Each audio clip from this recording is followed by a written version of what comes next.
Hello po mga kababayan, si Dante Maravillas. Dito tayo po sa masayang channel natin, yung tawag dito, Laugh Trip Ngani. Di ano anya Mr. Maravillas yung mga masasayang kwento mo dyan. Ito may ipakita ko sa inyo po. Baka familiar sa inyo. Ayan o. Kilala po ninyo? Familiar siya, PDL. Nakadamit PDL, orange. Post po ng BP Leni Robredo Angel Warriors International, PDL, ang meaning po, pag-deprive of liberty.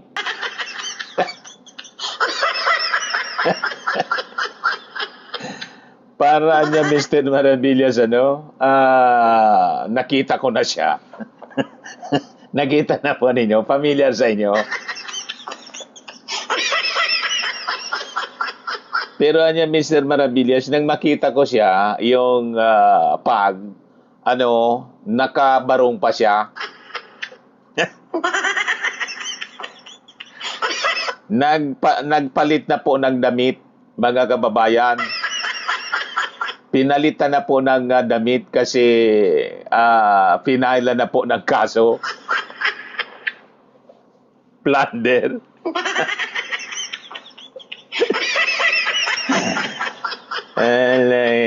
Ang sabi, naganda na mga kababayan yung PNP-CIDG, yun ang balita kanina para sa pag-serve ng warrant of arrest.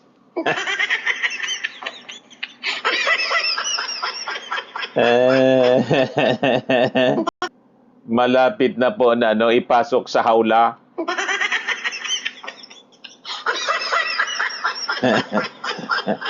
Di ba? Kaya sari-sari yung reaction po dito. Sabi ni Eliseo Gabito Jr., plunderer deprive of liberty. Sabi ni Dante Caldihon, pogi ah. Sabi ni Robert Cabrera, bagay sa'yo pre. Ayan na, mukha ka ng bulldog. Rally pa more.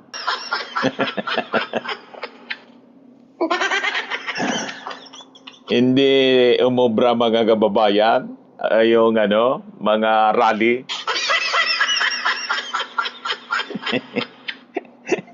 Nagsipag-uwihan kasi. Mga kababayan, ayun tuloy mga kababayan, after na magsipag-uwian, pinailan na po ng kaso.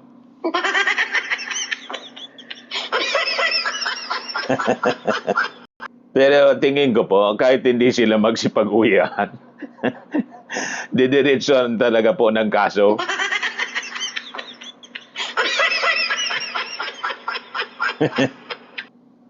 Ito na. We are one. We are called to. Post mga kababayan ng walang kukurap.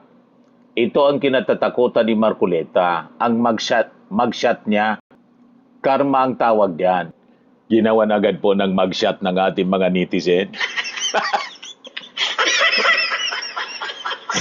Advance mag-isip talaga itong ating mga netizens. Ginawa agad po ng mag-shot si Marcoleta. Makita niya, Mr. Maravillas, kalbo na si Marcoleta. Tinanggalan na po ng wig.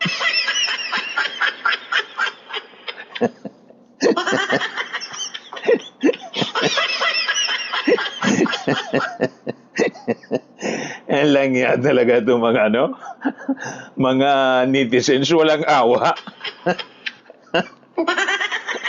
Inalis lahat ng cover. Para niya, Mr. Maravillas, kilala talaga. Ay, naku, ito mga netizens, walang awa. Di ba? Ito pa mga kababayan, post ito ni Abet Rosales. 15 minutes ago pa lang, bagong-bago. Ginaya po yung picture ng Top Gun. Pero ang nakalagay, gun with the wig.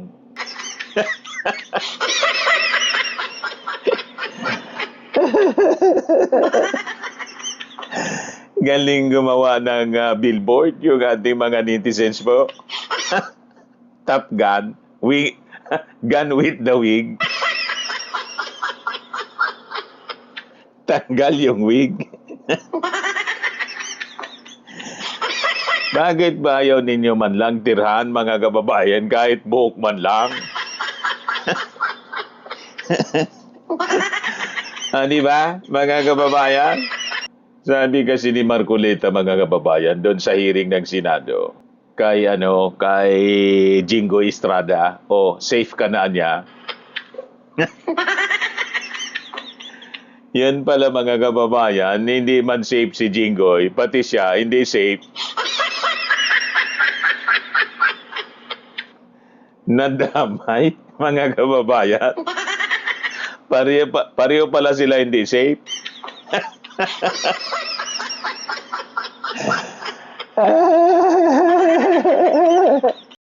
Ito po, mga kababayan, 7 hours ago ni Benjamin Grajo Rayos Jr. Ginawan din ng mugshot, AI. Sabi niya dyan sa caption niya, pagtanggal ng mga nakatakip, maaring ipatanggal ng mga pulis ang mga artipisyal na buhok, sombrero o maskara kung ito ay nakakaadlang sa malinaw na pagkakakilanlan ng muka at mga pekas o piklat ng sospek. Talagang hinubaran ninyo ng buhok.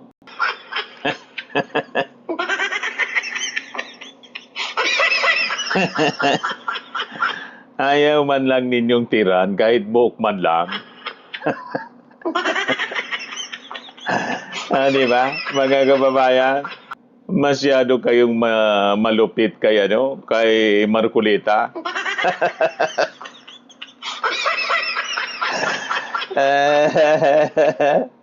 Di pa, post ng Voice of Millennials, practice lang. Kalbo din. Sabi ni Andy Espejo, ano yan, pagshot? Sabi ni Omar Gasmin sa Walab, Professor X na medyo na-electrify ni Storm. Bakit po puro kalbo yung inyong mugshot? Talagang inubaran ninyo ng balahibo si Marcoleta. Tinanggalan ninyo ng balahibo. Di ba? Ito post ni Sandy Bayas. Puro si Marcoleta po. Sikat na sikat si Marcoleta. Sabi sa kanyang post, ginigipit si Marcoleta kasi hindi yumuko. Ipaglaban natin ang matinong senador. Stand with Marcoleta. Maisog International, sabi dyan. Ginigipit daw kasi hindi yumuko. Sabi ni Sandy Bayas, napakadelikadong yumuko. Siya nga naman po, kasi pag yumuko si Marcoleta, matatanggal yung takip sa kanyang ulo.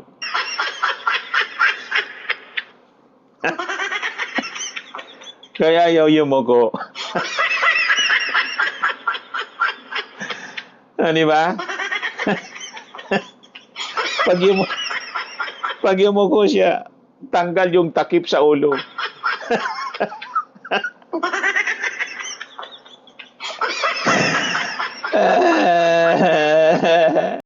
Ito yung kakalabasan niya. Matatanggal siya. Post ni Chloe Martinez, sabi niya, I'm not INC, but I stand. I stand with Marcoleta. Sabay post ng buhok.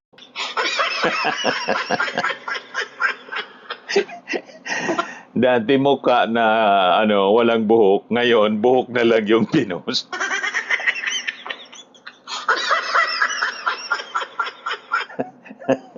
Dahil padumanan na niya, Mr. Maravillas. Yung iba, puro kalbo. Ito naman, buhok na lang.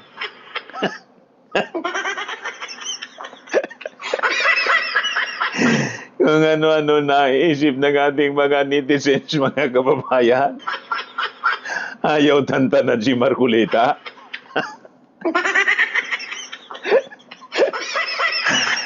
Alang yan talaga po. Ito yung konsyal ng Quezon City. Sabi, di daw siya aalis hanggat di bumababa si BBM. Ayun o, naging taong grasa na po si Ludovico.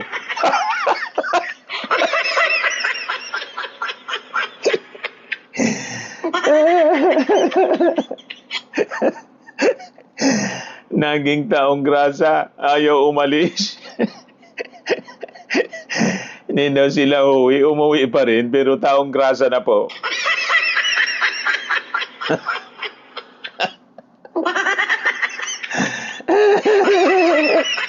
Para nang si Ari Roque, naging taong grasa, kakatakas, kakatago.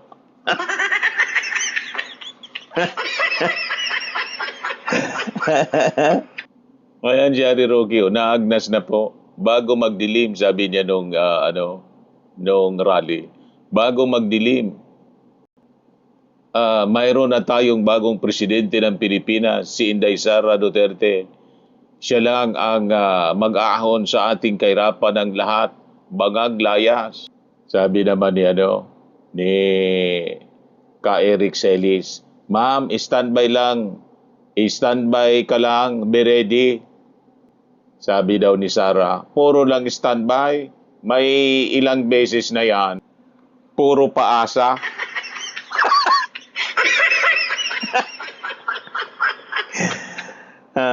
Anong pizza na? Pizza 4 na ngayon. Nag-uwian. Pagkatapos, si PBBM pa rin yung Pangulo. Puro paasa. Ay, nako.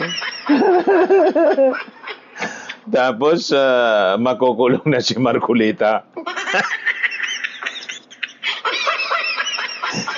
Ay, nako kayo.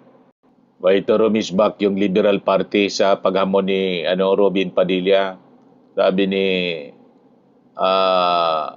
Robin Padilla, hinahanap kung nasa na yung laban sign.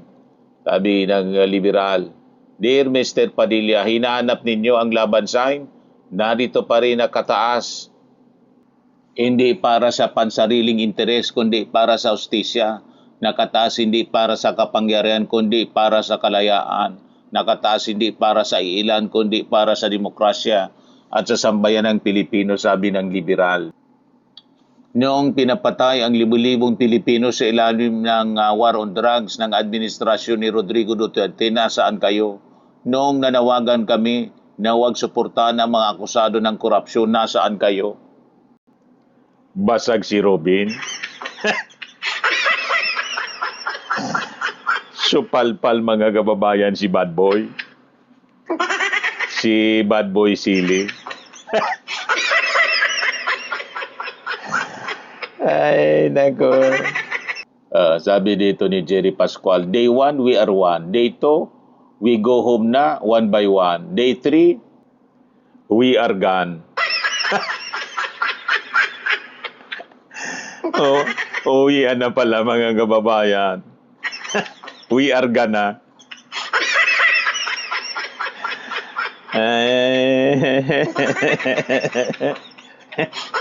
Walang uwi na. Uwian na pala.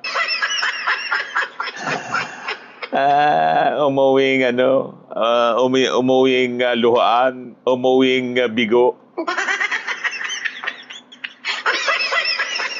Di ba?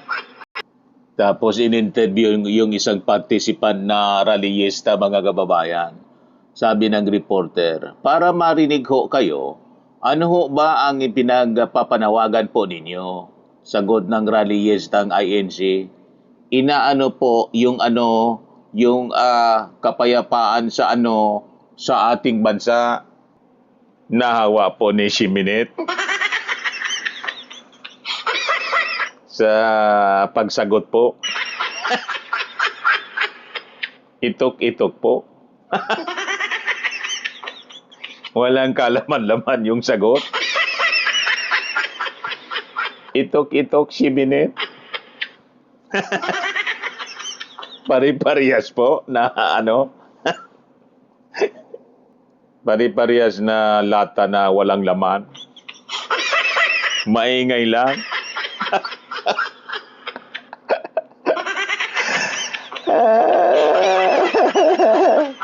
Ito, sabi ni Professor Shilo Magno, nakaka-impress naman ang accomplishment report ng Vice President tulad ng tree planting at educational supply, pang barangay level, pang kagawad sa barangay.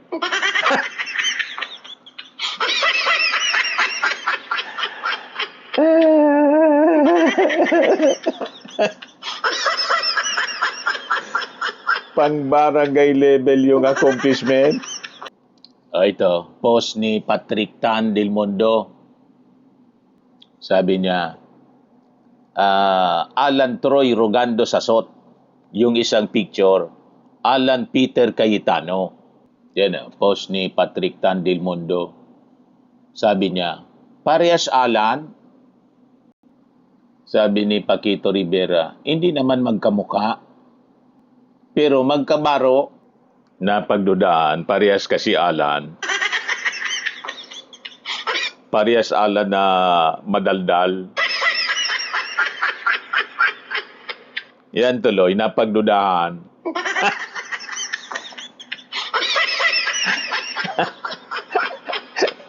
O, di ba? Mga kababayan, may pattern.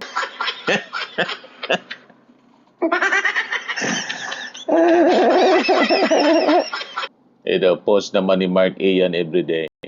Yung isa, yung superstar, honor. Ito naman si Aimee, walang honor. Siya nga naman. Sa pool niya, Mr. Maravilla.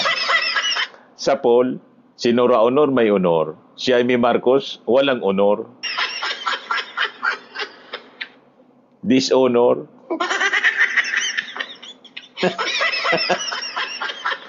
Dishonor ang dinala sa bansa at sa kanyang kapatid.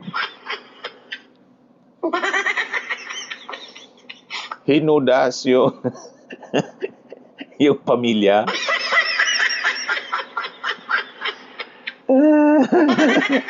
Kasumpa-sumpa niya, Mr. Maravilla. Kasumpa-sumpa, kaya walang honor. Buti pa si Nora Honor, may honor. Si Aimee Marcos, walang honor.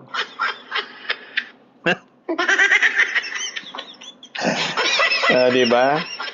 Ito, post ni Matalim. Sabi niya, I am Catholic, but I stand with ICC. ICC? Akala ko, INC.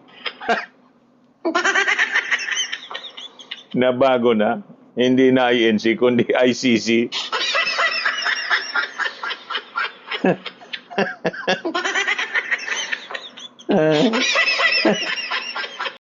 ICC, nandun po si Digong, nakakulong.